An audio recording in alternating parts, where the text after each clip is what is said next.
తాళ్ళుగా పెనవేసితే ప్రేమయే పరుపుగా ఏర్పరచితే రావయ్య రాగెందుకు శ్రీదత్తలాలి నా స్వామిలాలి శ్రీదత్తలాలి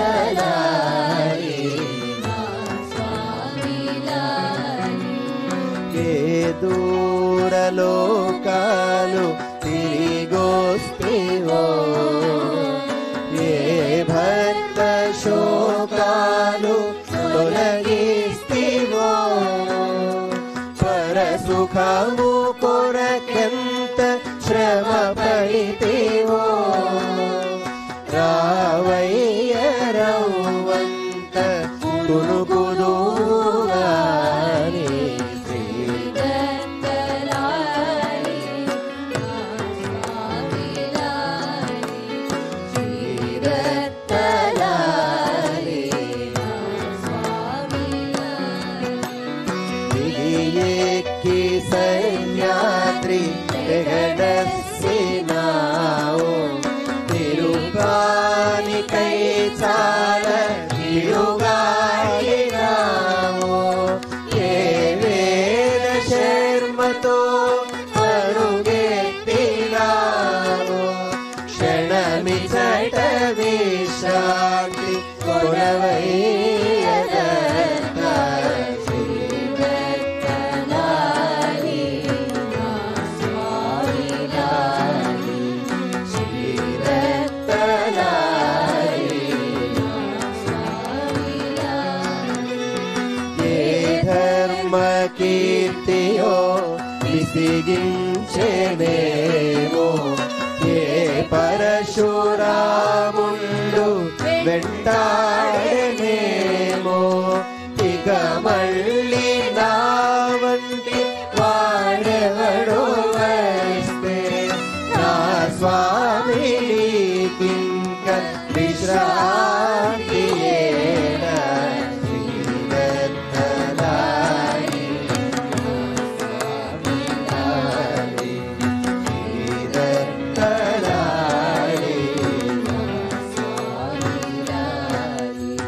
నచ్చిందో ఈ ఊపు నీకోయి స్వామి నా మనసుకి ఊగులాటలు పాటే నా మనసుకి ఊగులాటలు పాటే ఏమైనా నా మీద తిరుపతోడదంత ఎటు పోకరవ్వంత తూగాడవయ్యా శ్రీదత్తలాలి స్వామిలాలి శ్రీదత్తలాలి స్వామిలాలి ఆనాటి అనసూయ వడిలాగలేదా దాక్కున్న సరస్సు అలరలేదా నా మనసు ఉయ్యాల నారట్టదేవా రవ్వంత నచ్చిందో చెప్పయ్యదేవా శ్రీదత్తలాలి స్వామిలాలి శ్రీదత్తలాలి సందేహ కల్లోల హరదత్తలాలి త్రైలోక్య విశ్రాంతి కరదత్తలాలి బహు పురాతన బాల శ్రీదత్తలాలి శ్రీ సచ్చిదానంద గురుదత్తలాలి శ్రీదత్తలాలి స్వామిలాలి శ్రీదత్తలాలి స్వామిలాలి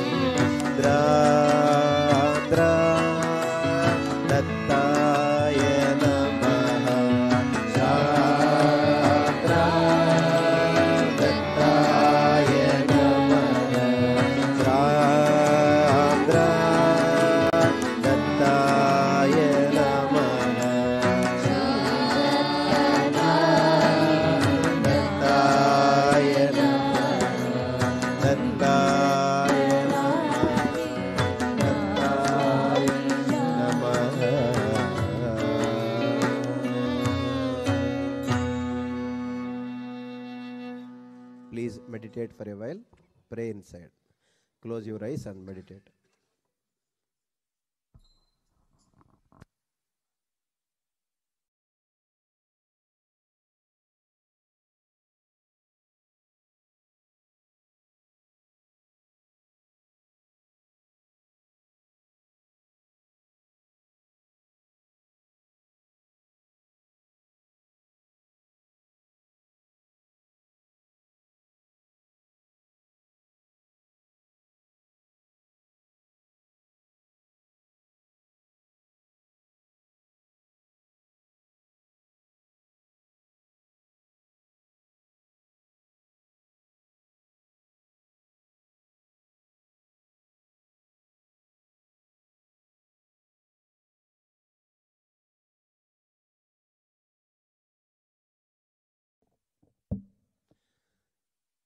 స్వామీజీ వారిని చూస్తూ మనసులో ధ్యానం చేయండి. స్వామీజీ వారి మీదే లైట్ వేసి మనకి ప్రత్యేకంగా స్వామీజీ వారి దర్శనం చేయిస్తున్నారు. స్వామీజీ వారు చూస్తూ మనసులో ధ్యానం చేసుకోండి.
శ్రీ సద్గురునాథ మహారాజ కీ జయ.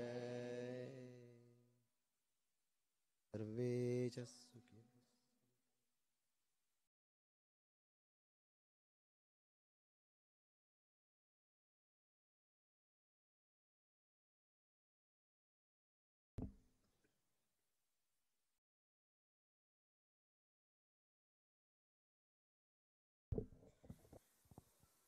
ಜೈ ಗುರುದತ್ತ. ಕಳೆದ 5 ದಿನಗಳಿಂದ ಪರಮಪೂಜ್ಯ ಸದ್ಗುರುದೇವರು ಗೀತಾ ಜಯಂತಿ ಕಾರ್ಯಕ್ರಮ, ಹನುಮತ್ ಜಯಂತಿ ಕಾರ್ಯಕ್ರಮ, ಅಖಿಲ ಭಾರತ ಜ್ಞಾನಬೋಧ ಸಭೆಗಳ ಕಾರ್ಯಕ್ರಮ, 3 ದಿನಗಳ ಅತಿ ಸುಂದರವಾದಂತಹ ದತ್ತಾತ್ರೇಯ ಜಯಂತಿ ಗುರುಗಳ ದಿನವಾದ ಗುರುವಾರದಂದು ಇವತ್ತು ಸಮಾಪ್ತಿಯಾಗಿದೆ. ಭಕ್ತರೆಲ್ಲರ ಪರವಾಗಿ ಪೂಜ್ಯ ಸ್ವಾಮೀಜಿಯವರಿಗೆ ವಂದನೆಗಳು.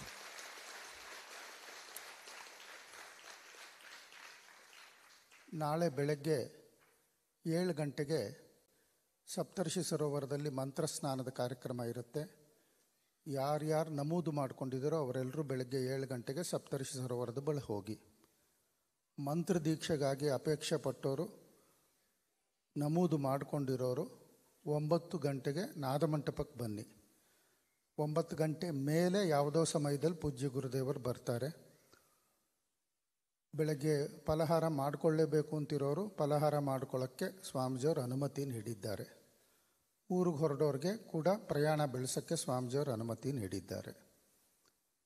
ಮುಂದೆ ಶ್ರೀ ಸ್ವಾಮೀಜಿಯವರು ಡಿಸೆಂಬರ್ 25ನೇ ತಾರೀಕಿಂದ 28ನೇ ತಾರೀಕಿನವರೆಗೆ 4 ದಿನಗಳ ಕಾಲ ಅಯೋಧ್ಯೆ, ಉತ್ತರ ಪ್ರದೇಶ ಬಾಲರಾಮನ ಕ್ಷೇತ್ರಕ್ಕೆ ದಯಮಾಡಿಸಿ ಅಲ್ಲಿ ನೂತನವಾಗಿ ನಿರ್ಮಿಸಲಾಗಿರುವ ಗಣಪತಿ ಸಚ್ಚಿದಾನಂದ ಆಶ್ರಮದ ಶಾಖೆಯನ್ನು 25ನೇ ತಾರೀಕು ಉದ್ಘಾಟನೆ ಮಾಡಿ 26, 27, 28 3 ದಿನಗಳ ಕಾಲ ರಾಮ ತಾರಕ ಹೋಮ, ಸೀತಾರಾಮ ಕಲ್ಯಾಣ, ಶ್ರೀರಾಮ ಪಾದುಕಾ ಪಟ್ಟಾಭಿಷೇಕ ಹಾಗೂ ಶ್ರೀರಾಮಚಂದ್ರನ ಸಾಮ್ರಾಜ್ಯ ಪಟ್ಟಾಭಿಷೇಕ ದಿನಕ್ಕೊಂದರಂತೆ ನಡೆಯಲಿದೆ.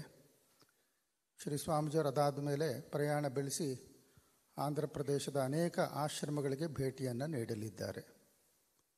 గత 5 రోజులుగా పూజ్య శ్రీ స్వామీజీ వారు మమ్మల్ని అనేక కార్యక్రమాల్లో ఆశీర్వదిస్తూ వచ్చారు. నవంబర్ 30వ తేదీ అఖిల భారత జ్ఞానబోధ సభ కాన్ఫరెన్స్ జరిగింది. డిసెంబర్ 1వ తేదీ గీతా జయంతి ఉత్సవాలు జరిగింది.